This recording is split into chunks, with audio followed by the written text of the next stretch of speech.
Baked wheat samosa. In a bowl, take 2 cup wheat flour.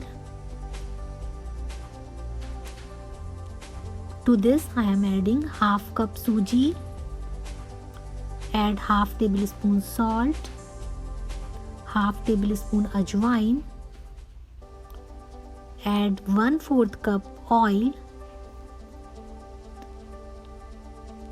Add water gradually to make a tight dough.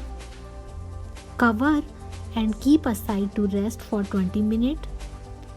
To make stuffing, heat 2 tablespoon oil in a kadai.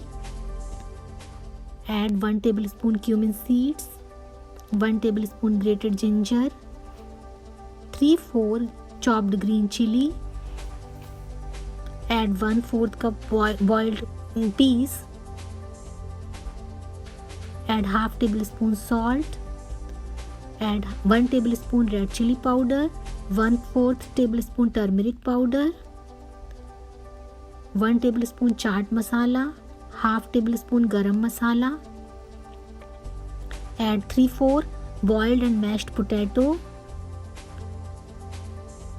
Add 1/4 cup paneer cubes and mix well. Add chopped coriander leaves. Stuffing is ready. Take a small portion of dough, roll it on your palm and place it on a rolling board. With a rolling pin, roll to a round or circle. Divide in 2 parts. Apply water on the edges.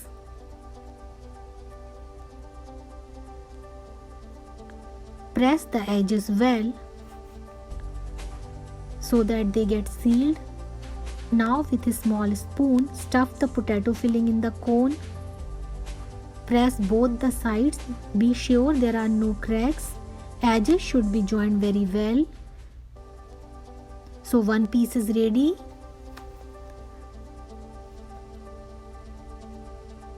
Prepare all samosa this way.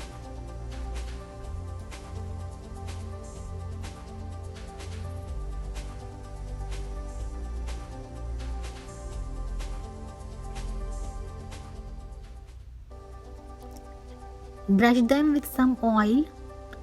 Now keep them in a baking tray.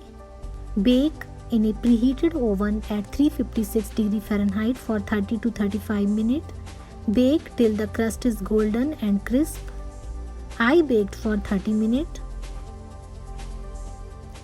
Baked wheat samosa is ready.